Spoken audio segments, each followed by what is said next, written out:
Good evening, everyone.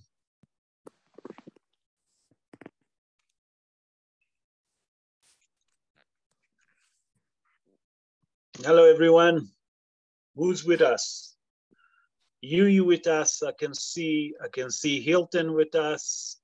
I can see Frank with us. Who else with us? Stephen with us. I can see, Jeffrey with us. I see Orel with us. Mark joining. Oh, Baruch Hashem, everyone joining. Got some more news from Israel, maybe. Good.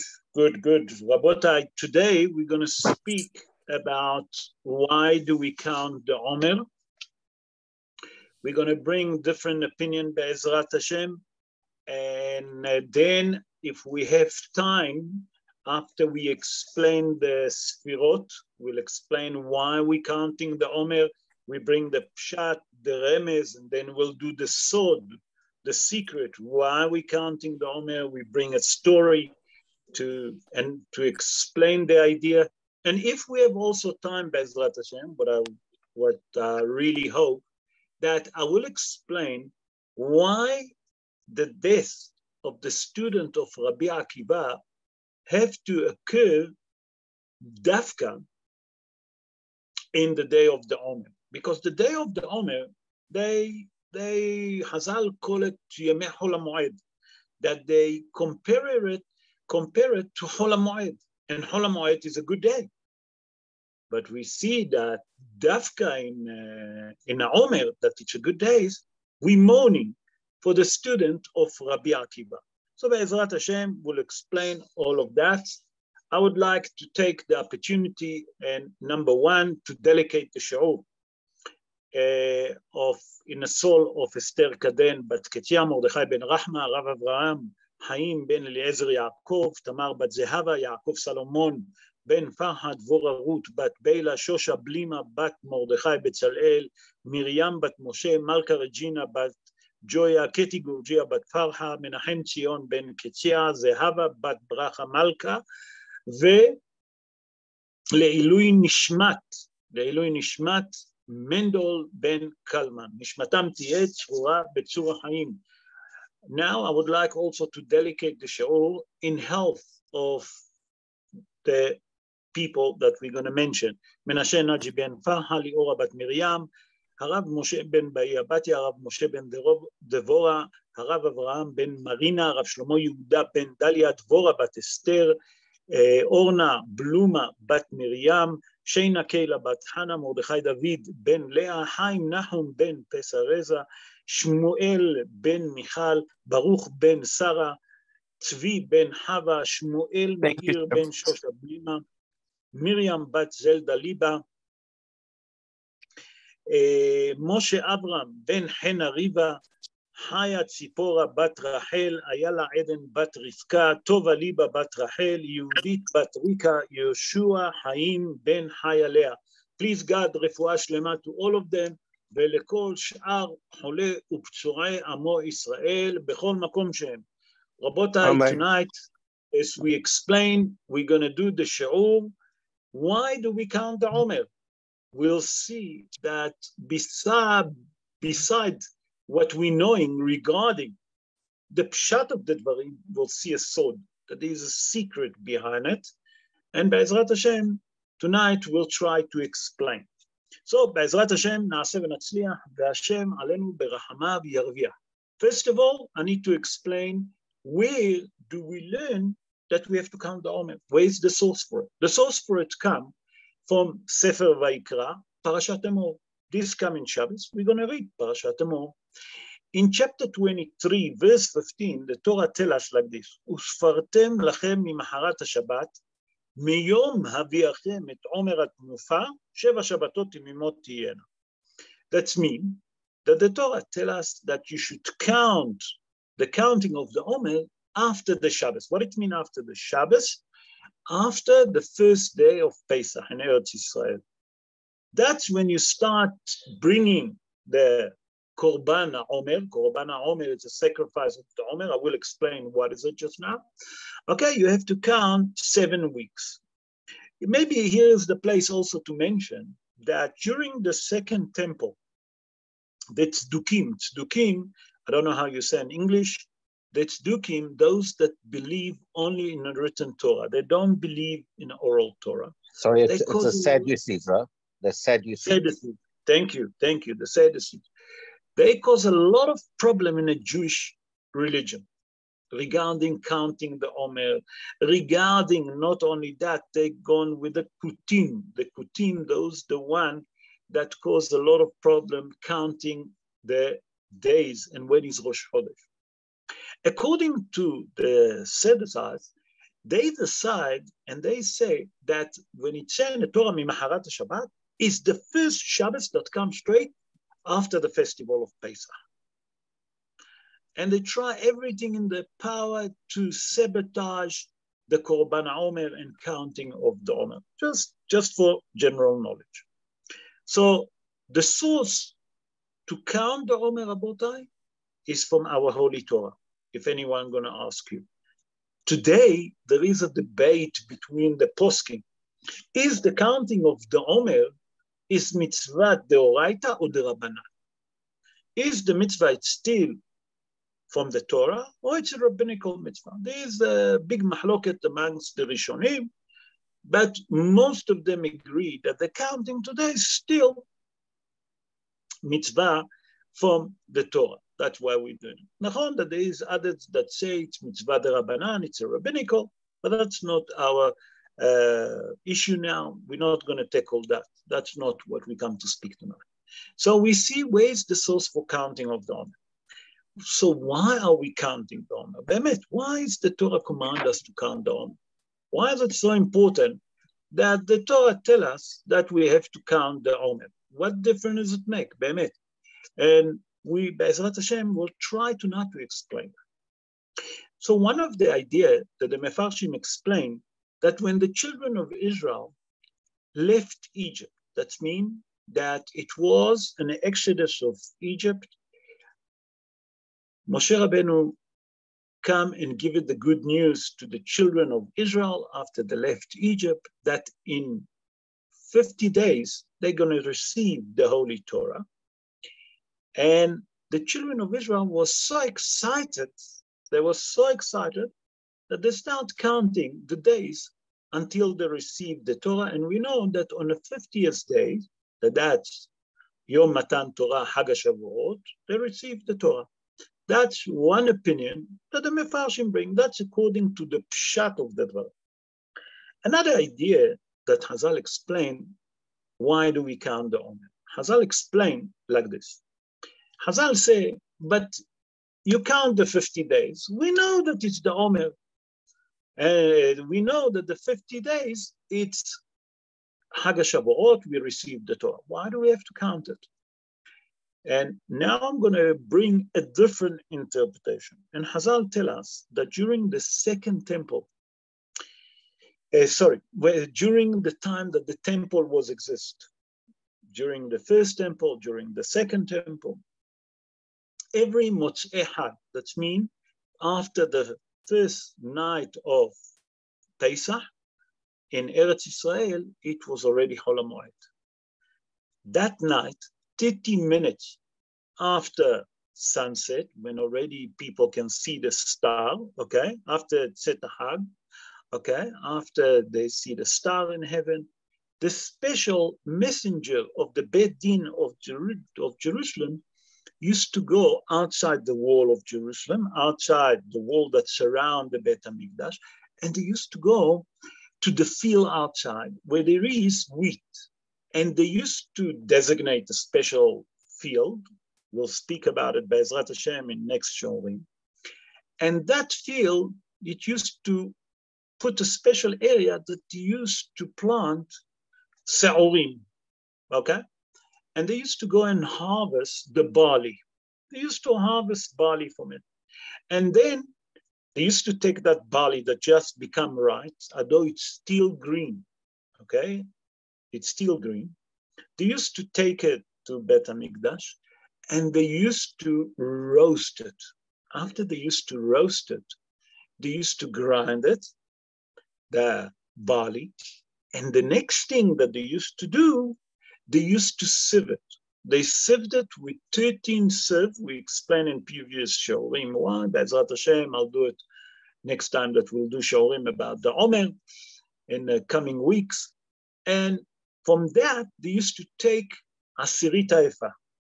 What is Asirit Haifa? What is the volume of Asirit Haifa?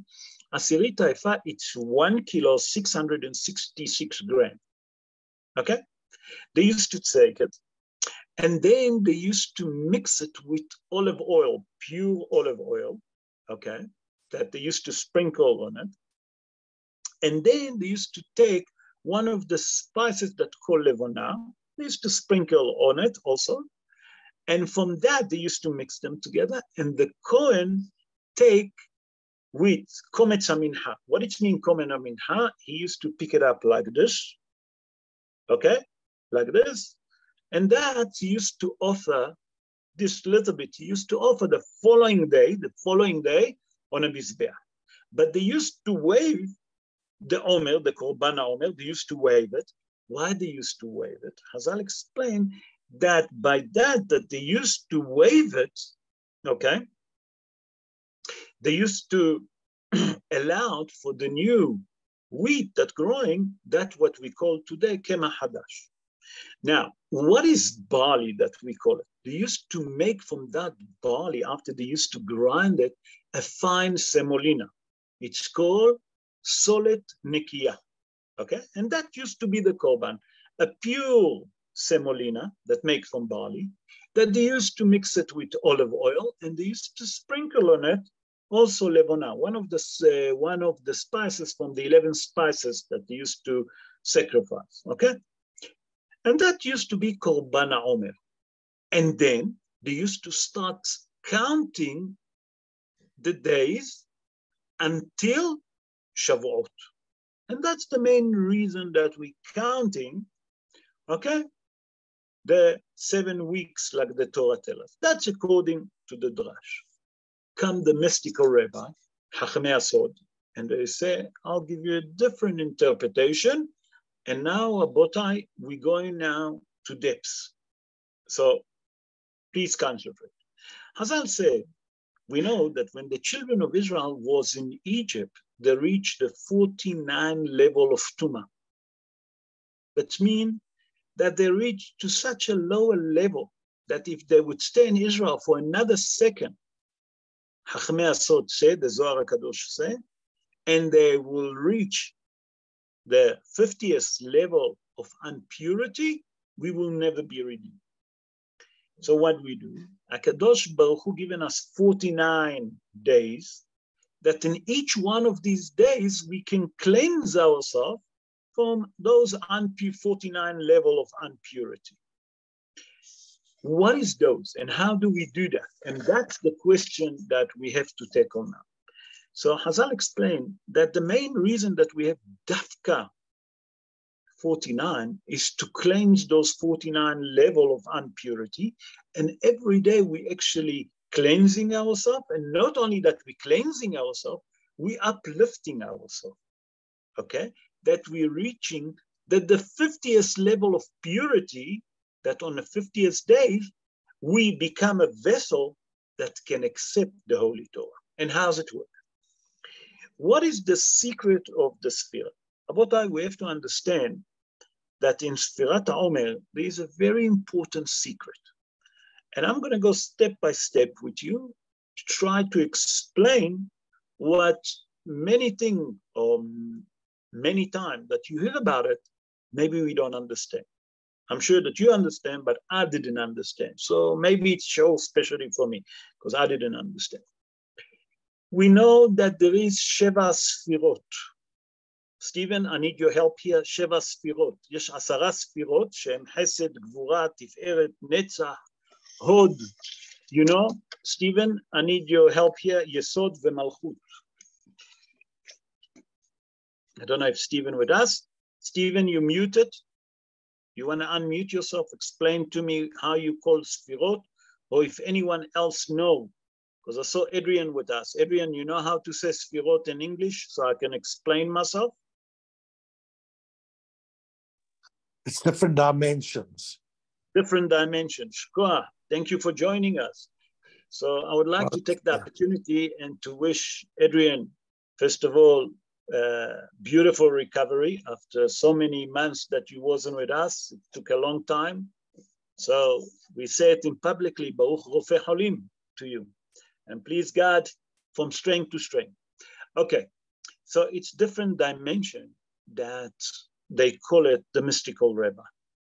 So the first 7 days that we count, it's called Hesed. The second week called Gvura. The third week of that dimension called Tiferet. I will explain each one of them. Then we have Netzach, Hod, Yesod, and Malchut. Okay. Hesed is kindness, like all of you know. Come in the mystical Rebbe and explain why Dafka the first week of the counting of the Omer have to be Hesed, kindness. What does mean kindness? What's the idea behind the kindness? Hazal explained that here on the first week, we have to work on what we call kindness. That means that every person during the first week of the Sferat HaOmer have to check himself. Is he, when he doing a mitzvah, is he doing the mitzvah because he loves HaKadosh Baruch Hu? What does it mean? That he doing the mitzvah with enthusiasm, with a lot of excitement. That means that when he building the mitzvah that the Almighty given us, do we do it with enthusiasm? Like in the morning, that when I wake up and I go to put the tefillin, am I excited to put the tefillin? Am I have this enthusiasm after a full day of work to go to daven mincha, ma'ariv, to go to listen to She'or Torah? That means that the first week that we have to work on our kindness. What it means, our kindness? That we have to check, do we love HaKadosh Baruch Hu or not? And do we do his mitzvot with enthusiasm? The second week of the Sfira, okay, that's called Gvura, fear, like we fear the heaven. Do we do the mitzvot because we afraid of HaKadosh Baruch Hu? Do we fear HaKadosh Baruch Hu? And that's the main reason that I do mitzvot. Or I do the mitzvot not because I fear from HaKadosh Baruch Hu. I do the mitzvot because I don't care if HaKadosh Baruch Hu will punish me or not. Why? Because many people, when they do the mitzvot, they say, if I'm not going to do the mitzvah, no, there is a punishment. Come the second week of the Omer, that we have to test ourselves, that we have to work on ourselves. When I say to test, it means to work ourselves. Do we do the mitzvah that the Almighty command us? Okay? Because I'm afraid, because I'm worried, because I have the fear of heaven, I do it, or because I want to please the Almighty. The third week of the Omer called Gvura, strength. Do I do that? Sorry, the third week called Tiferet. Tiferet is bonding, okay? Do I do that because I don't know what is the purpose in life? Or I do it because I realize what the purpose in life. What does it mean? People have to understand that Tiferet come to teach us something very important. Do we understand that we came to this world for a specific things to do, that we have a journey that we have to do in this world? And this world is not just to come, to live, to enjoy, and after 120 we die and it's finished. The different dimension of Tiferet come to teach us something very important. Tiferet come to teach us to think that I came here to this world. I have a job to do. I have a mission to do. I came here to do my job and I need to do it. And that's the idea behind why did I came to this world. That means that there is a purpose for us to be here on earth. That's the 3rd week of the Omer. The 4th week of the Omer, it's called Netzach. Netzach is like forever. What it means forever? Or if you look at the shoresh, that means the understanding of the word, is to win. Milshon nitzachon. Netzach is also milshon nitzachon, like nitzach. Are we stubborn enough in our way that we're worshiping HaKadosh Baruch Hu? Are we strong enough that no matter what, we're stubborn to worship HaKadosh Baruch Hu, to fulfill the mitzvot of HaKadosh Baruch Hu? And what I mean by it, on the 4th week, we have to work on our understanding, okay, that sometimes it doesn't work out, it doesn't suit me to do certain mitzvah, it doesn't suit me to go to shul, it doesn't suit me to put the feeling, whatever the case is. Do I stubborn enough and work on myself to win that evil inclination that try to force me not to do the mitzvot? Or I let the evil inclination overcome. That means that the 4th week of the Sfirat Omer, it's come to teach us no matter what, even if it doesn't suit me, even if it doesn't work according to time. I've come tired from work.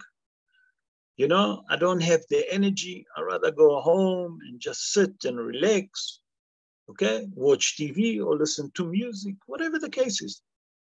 Or I'm going to do netzach. What it means, netzach? With my stubbornness, I'm going to win, and I'm going to work on my character trait, and no matter what, I'm going to win the yetzer hara that I have on me. So that netzach come to teach us that even if we're tired, even if we doesn't suit me to do certain mitzvot, for example, chesed, kindness with other people, am I strong enough in my belief?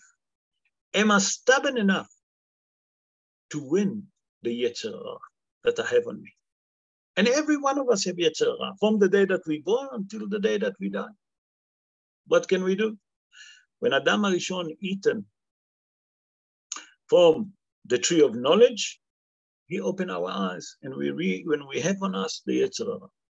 So our job is to overcome it. And that's what netzach, milshon nitzachon, to win, to stay forever. The 5th sphira, that's its hod.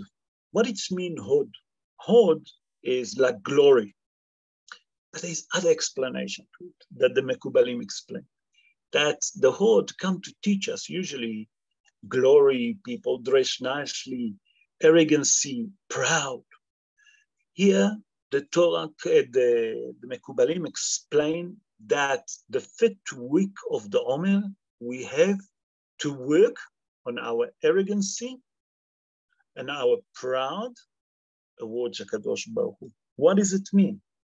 It means, do I think that the business that I build, the mind that I have, the smartness, the cleverness that I have, the strength that I have, is it because of me personally?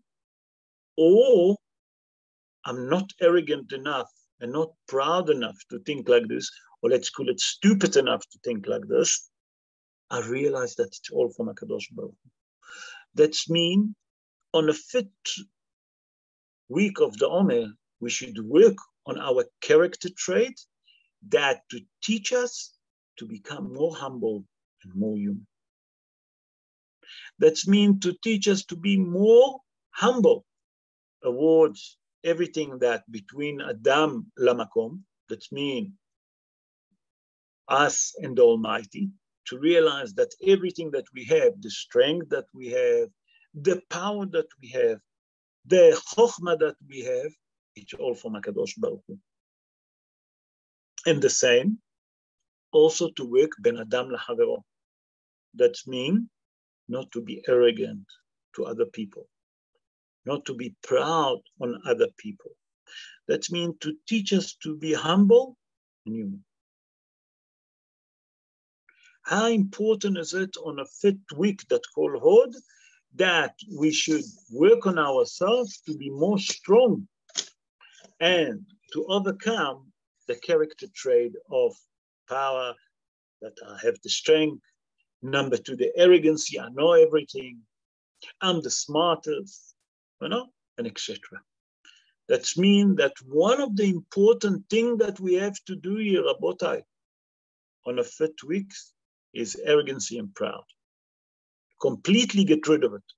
And what comes instead, humility, that the person should be humble and humility.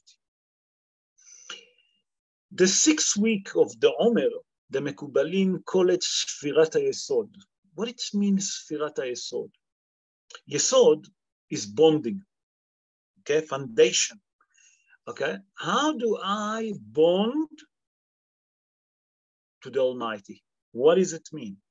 Do I bond to the Almighty with full emunah, that everything that happened to me, everything that does or whatever I do, it's all, I have the understanding to realize that it's all from HaKadosh Baruch Hu.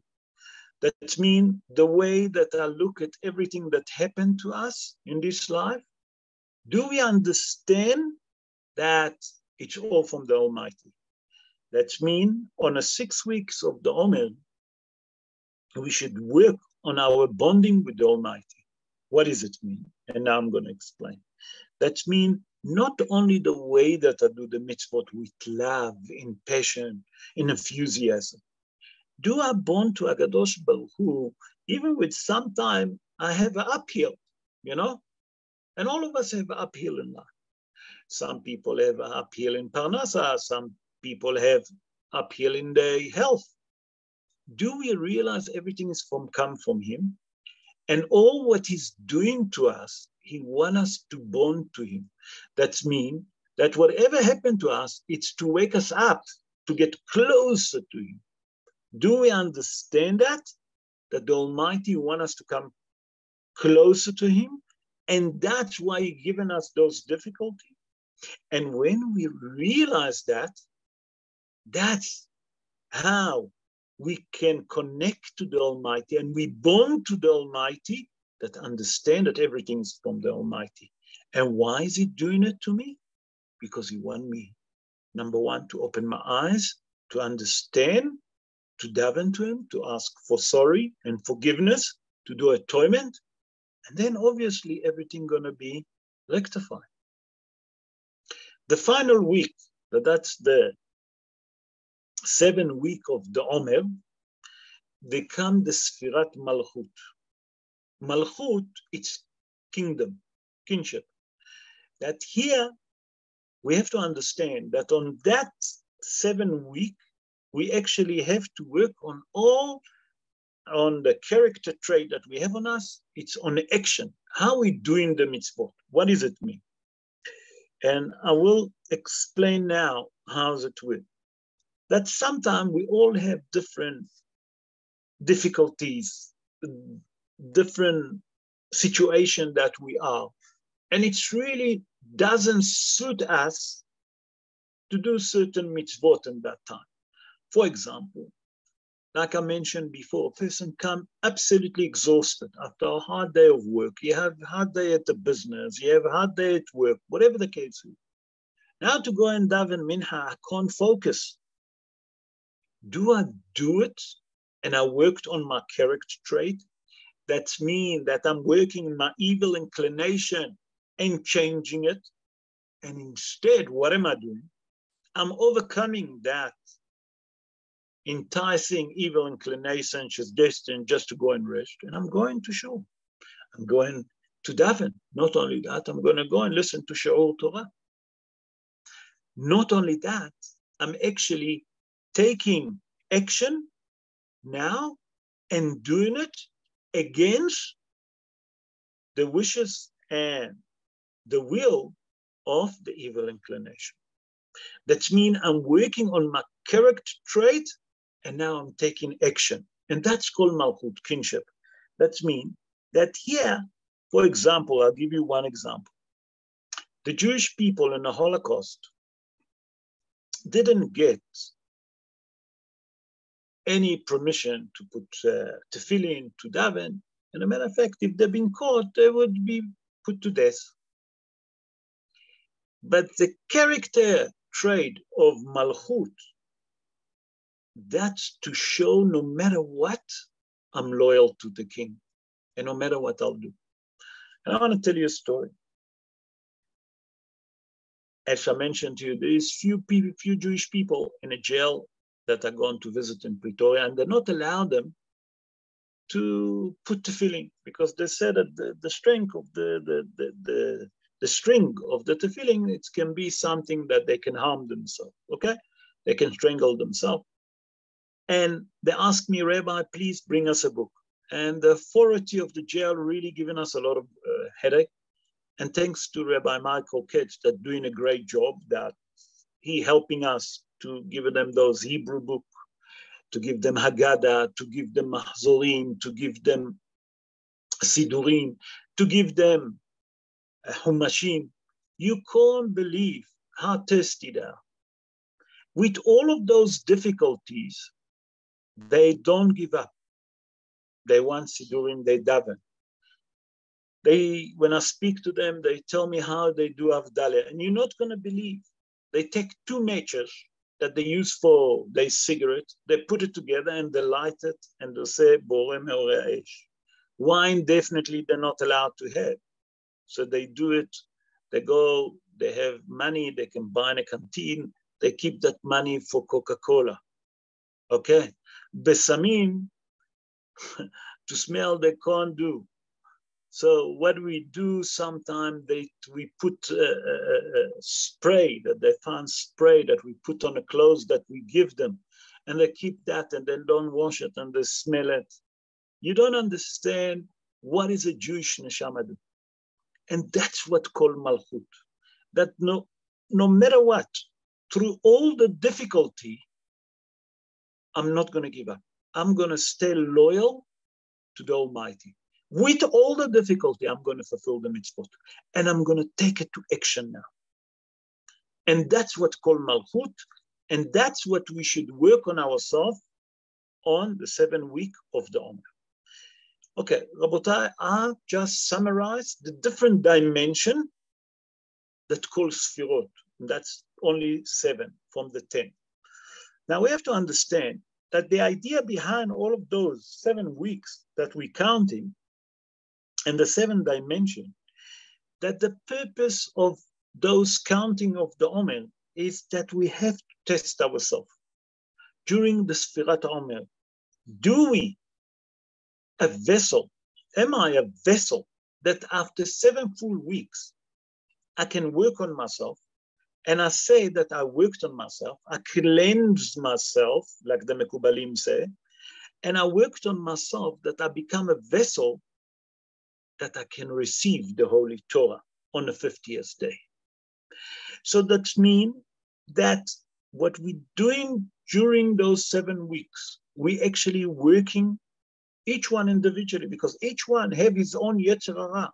Each one know his bad character trait that we have. Because some of us have stubbornness. We're stubborn for no reason. Some of us lazy. We don't want to do hasadim. We don't want to do mitzvot. Okay?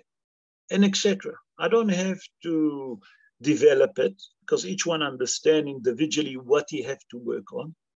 And those 7 weeks that there are awards the 7th dimension, the Sheva Sfirot, each week we have to cleanse and work on different character traits on us to cleanse ourselves and to reach on the 50th day, that's Yom HaShavuot, Hag Matan Torah, as a vessel that can absorb the Holy Torah and understand it.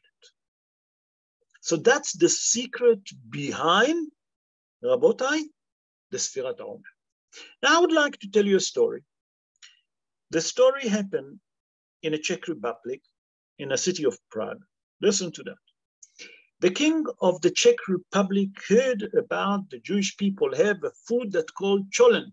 You all hear about cholent on Shabbos? The Czech Republic king hear about it. Baruch atah Adonai, Eloheinu melech haolam, she'akol niya bidvaro. Sorry, this time I didn't say it before the show, so I'll say it loudly so you all pronounce it. Thank you. So the story goes like this. The king of the Czech Republic heard about a special food that everyone was raving, and he smelled it when he used to work on Prague, and it's interesting him. And he said to his chef, listen, I know that you're a great chef, you're making beautiful food. And as a matter of fact, I have fully trust of you that you can make the same food what the Jewish people raving about it. The chef listened to the king and he decided, where's the best place to find out how to make a cholent? The best place, I go to the rabbi's house. He gone to the rabbi's house, and when he walked, he introduced himself and he said, listen, I'm trying to make a new recipe for the king, and I hear that you have a cholent. Would you mind helping me and teaching me? Yeah, the rabbi said, no problem. Come on Friday. When my wife makes the cholent, the Rebbetzin will show you how to do it. No problem. Friday come, the chef came with his advisor, with his helpers, and the Rebbetzin welcomed them, and she showed them. Listen, you made the meat cholent you can make without meat. She said to him, I do it with a kishkes, with the intestine. And I put it inside as a meat, and it gives us special taste. And we took it from a kosher animal, okay? With that, I put potatoes, I peel potatoes, I cut them, and she explained to him the recipe, how she do it, and etc. And he was listening and writing, and then she said to him, we put bean on it, we put different spices, she told him the spices, she told him the quantity, and with that, that's how we do it. Then she showed him how she do it. She put it on a pot with water, blah, blah, blah. Okay. And she said to him, come in a few hours, and you can already start smelling and understanding what's hiding behind that food. She said, the secret of that food, that you have to leave it all night cooking. Okay, you have to leave it on a fire. The chef already understands that there is here something. After a few hours, he came and he smelled the beautiful smell, him and his advisor. He already knew, and they look at his helpers and the advisors, and they knew, they said to each other, perfect, that's the right recipe for the king. And he wrote everything. When he decided to leave, he thanks the Rebbetzin for giving him all the help, giving him the recipe, giving him the idea behind it, how to do it. He thanks the rabbi, and he goes to his way, him and his advisors and his helpers. And he said to the king, I had something special for you I'm going to make. The king was so excited, and the entire palace was speaking about it. Listen, the chef going to make something so special for the king. And exactly what he saw, he done. And everyone agreed that's exactly how to do. And when the food was ready, they dished it to the king. The food was smelling a bit different at what it smelled at the rabbi's house. But he said, what, can be, it's a different, my way that I cook, the oven that I cook, it's much better than her. Her one is old. They dish the plate to the king first, and the king was so excited, and as he put the spoon in his mouth, he almost puked. The chef and his advisor and his helpers looked at the king and couldn't believe it. And the king said to the chef, what are you doing? Is that the special food that you told me and you announced? The chef said, yes. The chef took the spoon himself and wanted to taste, and he almost puked himself. How can it be? He said, I need to check it out. The following morning, him and his advisor and the helpers gone to the rabbi's house. And they knock on the door, and the rabbi's there. Yes. No, how was the meal? He said, Rabbi, it was terrible. I need to speak to the Rebbitzin. I said, okay, come in. He came and he explained to the Rebbitzin what's happened there. What exactly happened when he tried to cook that meal? And the Rebbitzin listened to him, and she looked at him, and she thinking, and she said to him, something here doesn't make sense. And then she suddenly decided to ask him a question. And she said to the chef, tell me, did you clean the intestine before you cooked it with the cholent? Because we all know that the intestine full of all the rubbish that we're eating. The chef suddenly realized the penny dropped down. He didn't clean the intestine. He didn't clean the kishkes. He took the kishkes of the animal and he put it straight in a cholent. And suddenly the penny dropped down. And he realized what was his mistake. Rabota, why did I tell you that story? Because there's a message on that story. The message on that story, it's that we have to understand that the day of Sfirat HaOmer, those 49 days that we're counting the Omer, we're here to clean ourselves, to cleanse ourselves. Are we going to continue like it's every other day of the year? Or we're going to work on ourselves? We're going to cleanse ourselves. We're going to clean ourselves.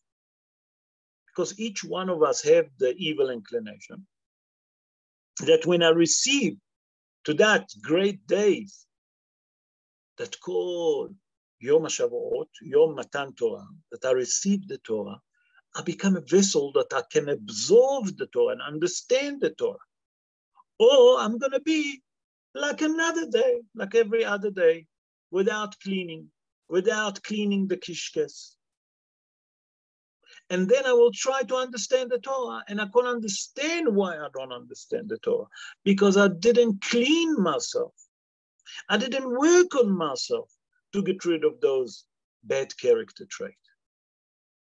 So the story comes to teach us. It's an analogy for us to understand that the 49 days of the Omer is to help us to clean ourselves from each different dimension that we have on it, bad character trait. And no one can say that he doesn't have character trait, bad character trait, because we're born with that.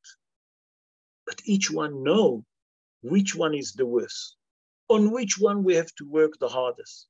And the Mekubalim say that the main reason that you come to this world is to rectify all of those character traits.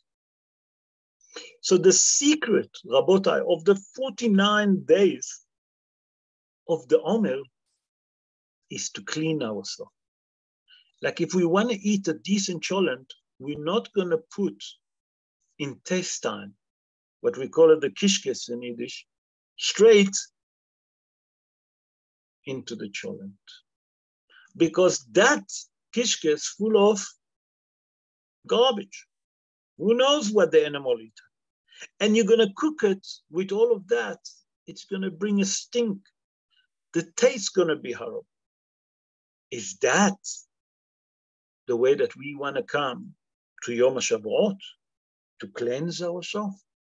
Or we want to come without, like it's another day of the week? Say the mystical rabbi, our job in those 49 days, every day, to work on ourselves and to uplift ourselves. Not only that, the mystical rabbi say that the day of the Omer, each day of the Omer, Rabotai, listen to that, it's like Hol HaMoed. Hol Moed.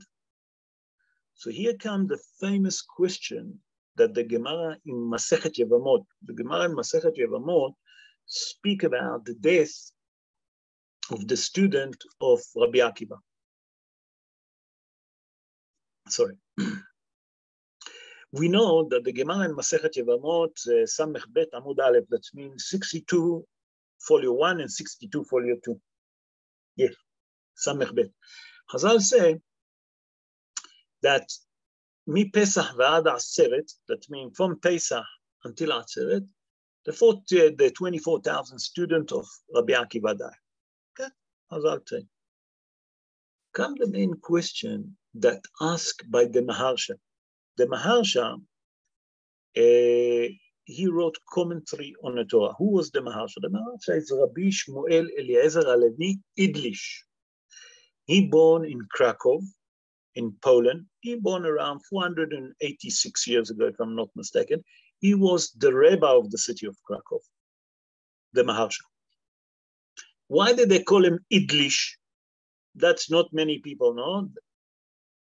That was his mother-in-law. His mother-in-law being called Ido. He adopted her name to become part of his name. Although that he was Halevi, he called it Idlish. Why? Because his mother-in-law done everything that she can to make sure that he will study Torah. Not only that, every lunch, although that she was a great businesswoman, successful businesswoman, she used to shut the business and run to cook lunch for her son-in-law. I wish that I have a mother-in-law like this. I'm sure that you all wish to have a mother-in-law like this. And he says that because she looked after him so much, he adopted her name. And in the Gemara on Masechet Yevamot, in page 62, he asked the question. I don't understand. Hazal tell us, our rabbi tell us, that the day of the Omer is Yemei Hol HaMoed. It's a day that's equivalent to Hol HaMoed. If it's equivalent to Hol HaMoed, it means that they're good days. How come, he asked, listen to that the death of the student of Rabbi Akiva happened in Yemei Omer? Why? Why is that? Because if it's a good day, why do we mourn? Why we don't shave? Why we don't have a haircut? Why we're not allowed to get married? Why is that? Why is it so important that this act of the death of the 24,000 students of Rabbi Akiva occurred dafka in the Omer? Must be a reason. So there is many interpretations why. The pshat of the dvarim, because it happened. That's what HaKadosh Baruch Hu done. Come the Maharsha and explain something else. And Be'ezrat Hashem, I'm going to link it to what we spoke earlier, what the mystical rabbi said. Say the Maharsha like this.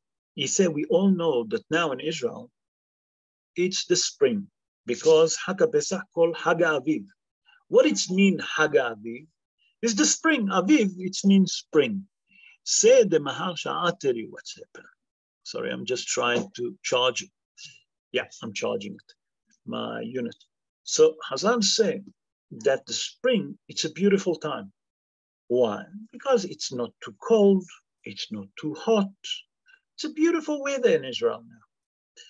Say that the main reason that the student of Rabbi Akiva died dafka now, that people not going to find a reason to say that, you know what, if it was winter, they die because, you know, it's winter, people get cold, people get sick, dafka in winter. The Maharsha said, dafka in good weather, HaKadosh Baruch Hu decide that the student of Rabbi Akiva going to pass away. Why? He explained like this. And now we're going to connect it to what we say earlier, what the mystical rabbi tried to explain to us. The day of the Omer is the day that we have to work ourselves. We have to work on our character trait. We have to clean ourselves. We have to cleanse ourselves. The student of Rabbi Akiva, though that there was enormous, we don't understand the level. When it came one to each other, they didn't treat each other with respect enough. What does it mean? Because they didn't work on that bad character trait, how to speak to each other and how to look at each other positively. That's what caused them to die, said the Maharsha. Dafka now, when the weather is good, so no one can say they die in winter because it's cold, because they got sick, they got pneumonia, they got that, they got that. No.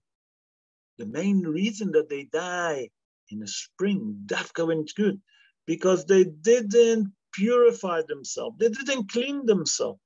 When they took the kishkes to put it in the cholent, they didn't clean the kishkes. And that's the reason, Rabotai, that the student of Rabbi Akiva died. So what is the message here? And with that, I'm going to summarize the show. The idea of the day of Sfirat Omer is to teach us very simple thing. Nachon that the Mekubalim given 7 dimensions.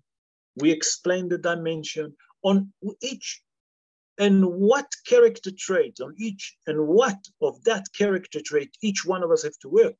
But if we summarize that we have to work on ourselves, our stubbornness, about the hate, the way that we behave, the way that we talk, okay, the way that we treat others.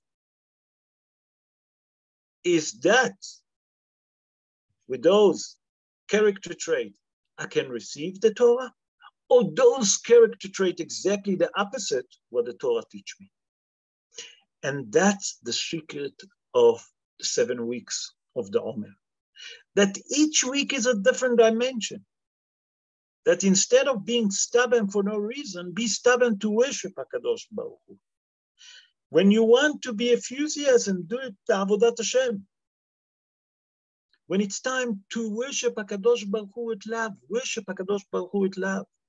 The same that we have with Ben Adam Lamakom, between us and the Almighty.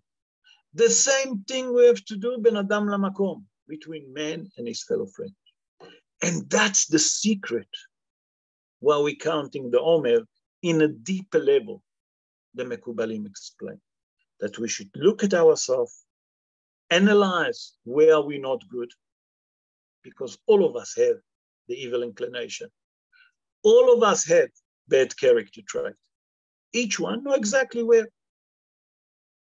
Each one of us have to know how to cleanse himself.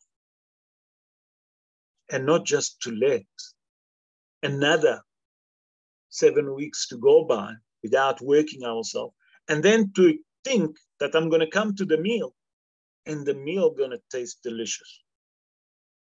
That when I come to Yom HaShavuot, Hag Matan Torah, I'm a vessel that I'm clean and cleansed. And I can receive the Holy Torah. And I can understand the secret of the Torah. Now I become a vessel that can receive our beautiful Torah. And that's the secret of the 7 weeks. And that's the secret that Hazal tell us, the Mekubalim explain, that there is 49 levels.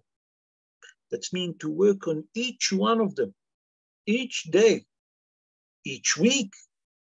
It's a whole different dimension in our life. If different dimension, not only in our life, of our character trait that we have on us, that we have to cleanse, we have to work, we have to clean. And Be'ezrat Hashem, that if we take that message that we learned today, I'm speaking for myself, to try to cleanse ourselves, to try to clean ourselves from those bad character traits, from those bad faults, those stubbornness, those arrogancy, those proud, and work on all of those character traits.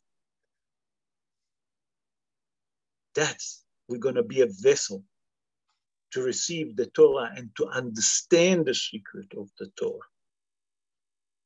That's how the Mekubalim explain. And Be'ezrat Hashem, that we should all work on our character trait. We should all cleanse ourselves from all our bad character trait. Okay? Try to improve ourselves to become a vessel that can receive the Torah. When HaKadosh Baruch Hu, Be'ezrat Hashem, will see that we're working on ourselves, try to be more united one with each other, then HaKadosh Baruch Hu, Be'ezrat Hashem, will send us Mashiach, Tzidkenu speedily our days, and build Bet HaMikdash. And then we're definitely going to see the sacrifice of the Korban HaOmer that they used to do in Bet HaMikdash.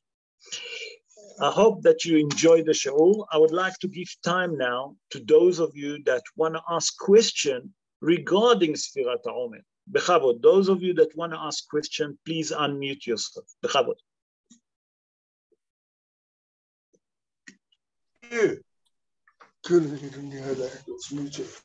Hello? Hello, it's Anthony. Hello? How are you? Erev Tov, Anthony. How are you? All right, thanks. Keeping well. Good. I'm happy to hear that. Baruch In Hashem. Egypt, in Egypt, we reached the 49th level of impurity. How close were we to get to the 50th level of impurity? Were we close to the 50th level? So the Mekubalim explain, the Zohar said, listen to that. The Zohar said, listen carefully, that if HaKadosh Baruch Hu wouldn't take us out of Egypt that night, another second in Egypt, we will reach the 50th level. That means it was never close. 1 second. And it will be the end if he wouldn't redeem us. And if we would have got to the 50th level, we would have been finished. We wouldn't have been a nation anymore. We wouldn't be redeemed. We will stay slave. That's what you say in Agada. Ilu lo ge'alanu mimitzrayim, if HaKadosh Baruch Hu wouldn't redeem us from Egypt, היינו אנחנו ואבותינו ואבותינו עבדים לפרעה במצרים עד היום הזה, until that day. And you know what was the 50th level? Is the Emunah. And the Zohar Kadosh said that in this generation, we're going to reach the 50th level, and HaKadosh Baruch Hu going to redeem us. Why? Because the 50th level, that's Emunah, they couldn't, if they would lose the Emunah, the faith in HaKadosh Baruch Hu, they wouldn't be redeemed in the time of Pharaoh. But today, because we receive the Torah, we can reach to that level, and the strength of the Torah, we can uplift ourselves from the 50th level. Even if we reach the 50th level today. That's the goal. Nachon, that's it. Exactly. Beseder, Anthony? Thanks very much. Yes, thanks very much. Good. Thank you. Pleasure. Thank you. Any other question? Bechavod, Rabotai, those of you that want to ask question. Yes, Rob, good evening. Oh, good evening. Jeffrey. Hope you're well. Oh, good. Thank you. I hope that you Rob, enjoyed the show. Brilliant. It's actually awe-inspiring, and at the same time, it's very worrying. It's very scary. It's a scary time as well. Okay. I just want to ask two questions, please. Sure. The first question is as follows. Bnei Yisrael came out of Mitzrayim. They had to work on themselves to redeem themselves from the 49th level of impurity. They had to work harder for 49 days. On the 50th day, they were supposed to receive the Torah. Now, how on earth could they build a Chet Egel? I mean, here they have worked on themselves for 7 weeks. They have brought themselves to a level which obviously they were going to receive the Torah because Hashem gave it to Moshe to give it to them. How on earth was it possible for them to do that? To make the golden calf. Yes. To make the golden calf. Yes. So I'll make your question even harder. Hazal call it that the days of the Yom Matan Torah is the day that we marry to HaKadosh Baruch Hu. Because the Torah, that's what HaKadosh Baruch Hu, he's the Hatan, we as Jewish nation, we the Kala, and with the Torah Ibadah, he bought us. That means that's the ring the Hatan give the Kala. How can you know that you're going to get married and be unfaithful? Jewish people. That's what you're asking. Perfect. That's basically. It. Yep. That's it. Hazal say, and the Zohar explain in Parashat, I forgot. Parashat, a thing, I don't remember. It will come to me just now. Hazal said that the Zohar explained that you know who was the one that done the golden calf? Aaron. In Parashat, in Parashat Acharei Mot. No, he didn't die. No, he didn't die. He didn't die. In Parashat Acharei Mot, the Zohar in Parashat Acharei Mot, the parsha that we read, the golden calf been done by Yonos and Yombros. Yonos and Yombros. Yonos and Yombros, they was the two sons of Bilam HaRasha. And they collected all the gold, and they took a witchcrafting that they wrote, and they put it inside, and they give it in the hand of Aaron. Aaron should tell them, put it on the floor. But he didn't, he took it on himself. And the Zohar say, Oy, Aaron Hasidah, shame on you, Aaron, the pious, that you didn't tell him to put it on the floor. Why did you took it from their hand? You should tell them to put it on the floor, and that golden calf wouldn't been done, okay, by your action. What is he done? By that he took from them and he threw it to the fire. Think about it. You take a full box of gold and you throw it into the fire, and the next thing come the golden calf. It have to be witchcrafting, explained the Zohar. He said it's going to happen by himself. He said that witchcrafting been done by the Erev Rav, the multination. And who was the head of the multination? Yonos and Yombros. If you want, I'll send you if you can read the Zohar, I'll send you the photos. Parashat Acharei Mot. Okay. The parsha that we read this week. Why did I die? Is to do atonement that Aaron cooperate with the Erev Rav. Okay. So he has to pay a penalty. Lost 2 kids. I hear you. Okay, Rob. So it wasn't Bnei Yisrael then. That also Aaron supposed to die. Listen, Aaron was supposed to die. And the other 2 kids. Aaron was supposed to lose all of his 4 kids and himself. But because Moshe Rabbeinu davened for them, and you'll see later on in the parsha that it says that it's the children of Moshe. The Hazal in the Gemara asked why you said the children of Moshe. It was the children of Aaron. He said, Kol hamelamed et ben havero Torah, ki'ilu yelado. It's like he given him a birth. So what's happened? Moshe davened for Aaron, and he took the 2 children of Aaron and he taught them Torah. And now they're considering like his kids. And that's how we done atonement. To them. בסדר? Yes. It's a bit heavy, Okay.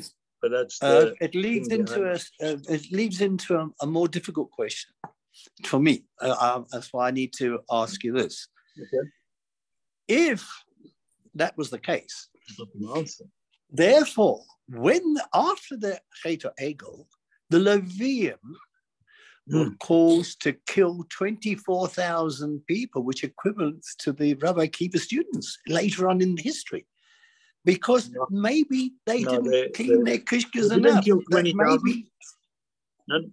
No, they didn't kill 20,000. They killed 3,000. 3,000. Was it 3,000, not 24? No, they killed 20,000. You know when? They died in a sin of Zimri ben Salu, when he sinned with immorality. Okay. So, but even the 3,000. So even the 3,000. So therefore, based on the story that you've given us and based on the cleansing we've got to do, obviously these people weren't ready. These people weren't cleansed enough. And that's the frightening thing. What about today? When we are trying to do things and we don't quite do it as we should do it, it's worrying. I waited for that question. That's a beautiful question. So first of all, let me explain to you, who was those 3,000? The 3,000 was from the Arab Rab, the multinational that they killed, okay? That joined the Jewish people. There wasn't the children of Israel. There was the multinational. But the question that you asked, the second question, what's happened if we don't reach to that level of cleansing? Okay, so we have to understand, HaKadosh Baruch Hu, Chazal say, understand the heart of each one of us. HaKadosh Baruch Hu not going to judge you and me why we wasn't Rabbi Akiba, why we wasn't, okay, Rabbi Shimon Bar Yochai, why we wasn't Rabbi Yohanan ben Zakkai. The Almighty will judge us why you wasn't Jeffrey, why you wasn't David Levy. He's not going to judge us to others. He knows our difficulty. He understands where we're battling. Where is the Yetzer Hara overcome us? And when HaKadosh Baruch Hu see that you do the first step, okay, and you're coming towards them, he understands the difficulty that comes with that. And let me give you an analogy. When you see a baby that tried to walk, so first he learned to crawl, then he learned to stand up. Then he learned to do a few steps and he fall down. But you still encourage him to continue. The Almighty see that we learning to crawl. We're learning to stand up. We want to walk. Yes, we do 1 or 2 steps and we collapse. But then we pick up ourselves and we try. HaKadosh Baruch Hu wants us to do that because we like his children. As long that we show the feeling and the pushing that we want to cleanse ourselves and to clean ourselves, HaKadosh Baruch Hu happy. Because he wanted to see action. And that's what I said, the world of action coming in. The Malchut. Because he wants us to work against the Yetzer Hara. He knows that Yetzer Hara. And Chazal say, Yetzer Hara, Chazal in the Gemara say, Barati Yetzer Hara, Kadosh Baruch Hu. I created the evil inclination. Barati lo Torah Tavlin. What does it mean, Torah Tavlin? I created the Yetzer Hara. I also created the remedy how to overcome the Yetzer Hara. What is the remedy? The Torah. Do you understand? Yes. So HaKadosh Baruch Hu doesn't expect from us to become angel because we're not angel. HaKadosh Baruch Hu accepts for us to still keep moving. He wants us to still have stubborn the heart. Remember I mentioned the character trait of stubbornness? The Seder? Yes. You remember that we have the stubbornness. How are we going to fight with that stubbornness that's called netzach to continue to fight against the Yetzer Hara? Do you understand? Yeah, yes, yes, yes. I hope that I answer you to that yes, question. It's a good answer, Rob. But the students of Rabbi Akiva were learning. Yeah. They were learning. And it wasn't like they were they're not learning. They were students. We're going to learn about it. I'm going to make a show about the student of Rabbi Akiva, and we'll see that it's not what we think, that they didn't treat each other respectfully, nicely. For sure that they treat, but they was in a different level. And that's what I answer you first. They're not going to judge us that we're not Rabbi Akiva. They're going to judge us who we are in our level. הקדוש ברוך הוא מקפיד עם הצדיקים כחוט השערה. What does it mean? As much that you become on a higher level, okay, and you become more spiritual, הקדוש ברוך הוא become more strict with you. The same, let me explain to you. If you see a baby breaking something, are you going to get cross? You're going to say to yourself, listen, it's a baby. It was my mistake that I allowed to play with it. But if an adult comes and he break it, you're going to be, you say, listen, he should be more responsible. You understand what I'm saying? Yes. So as much that the person is more mature, you should be more responsible. As much that you're more young, you don't have the ability to be responsible. You understand? When we was young, we all made mistake, and we still make mistake when we old. But the difference is that we don't make the same mistake. Because if you, in the age of 60, 70, or 80, and you do the mistake that you done when you was a youth, 15, 16, 20, then you really didn't mature. Then you really have a problem. You have to clean a lot. You understand what I'm saying? Yes, yes, yes. But when you try, and you go every day to daven, you go morning, you go mincha, mariv, you try to make time to study Torah. Yes, that sometimes you have this down. But when you work on yourself, and again, you start climbing up in a step ladder, you have to understand that that's what makes HaKadosh Baruch Hu happy. The same like the father, the same like the mother. When she see the baby falling down, and he cries, they comfort him, and again he try. How much it make them happy? And the end, what makes them the most happy when he start walking and running. That's what HaKadosh Baruch Hu wants from us. Yeah. You understand what I'm saying? Yes, yes, yes, yes. And that's I hope that can answer your question. Yes. I don't want to have someone else to answer. I have one more question. Age to me is not the issue. We're still young in learning. We've come back into learning. We come back into Torah. So we're still young ourselves. So basically what you are saying then is the effort that we put in to try and get better. And Hashem judges us on that level where we come from, not judge like Nadav and Abihu, who are the highest level, who should have known perhaps more. And exactly. They were judged accordingly. Is that what you're saying to us now? That's exactly because Chazal in the Gemara tell us that if Nadav, why did Nadav and Avihu been punished? Chazal say in the Talmud, Mishum Shayu Mevugarim. Chazal say, but there wasn't the age of 20, not Mevugarim Bagil. There was mature enough and there was scholar person enough. So Aaron knew this. That's why he kept quiet. That's why he was stunned. He knew this. For sure, because Moshe Rabbeinu told them. Moshe Rabbeinu told them. Moshe Rabbeinu told them, Gdolim mimeni v'mimcha. Moshe Rabbeinu said to them, I was thinking that you and me have to be the offering. But I see that you and me didn't deserve it. Because he wasn't in a higher level to be sacrificed to the Almighty. Because when they build the inauguration, I'll speak to you really depth. You have to bring a sacrifice.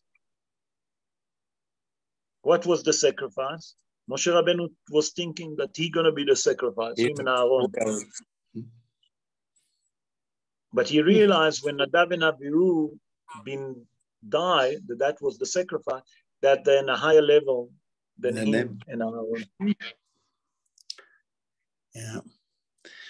Well, thank God, thank the Lord that we're judged on our level, not anything different. Everyone, I want to tell you, you're going to be judged why you didn't done, Jeffrey, what you should do. You're not going to be judged why you didn't done what the chief rabbi of Israel or like Rabbi Akiva. They're going to judge you. That's what you should reach to your level. That's what I expect from you. Each one according to his level, each one according to his maturity of understanding the Torah, understanding what is Yiddishkeit. And HaKadosh Baruch Hu loves every one of his kids the same like a father loves his baby, the same like we love our kids when they learn to walk. How much nachas that it gives us every time that the child tries to stand up and make another few steps. And we used to clap hands and we used to say, yay, just to encourage. HaKadosh Baruch Hu happy with us every morning when you go to shul and you overcome that evil inclination that tell you, listen, sleep a little bit more. HaKadosh Baruch Hu claps hands, yay, Jeffrey, you done it, well done. You're laughing, but that's what they hear in heaven about you. HaKadosh Baruch Hu love you, and he loves each one of us. When we overcome those difficulties. Okay. Any other question, Rabotai? I hope that will give us a different dimension how to look at Yemei Omer, the days of the Omer. Be'ezrat Hashem. Thank you. I would like to take the opportunity to wish all of you, please God, that you have a beautiful week. Tomorrow is another holiday for us. Take it slow. And Be'ezrat Hashem, we will meet on this coming Thursday on Parshat HaShavua. In the meantime, thank you for joining us. Have a beautiful week, a safe week, a meaningful Yemei Sfirat HaOmer. Amen. Ken Yeh Ratzon. Amen. Have a good night, everyone. And thank you for joining. Thank you.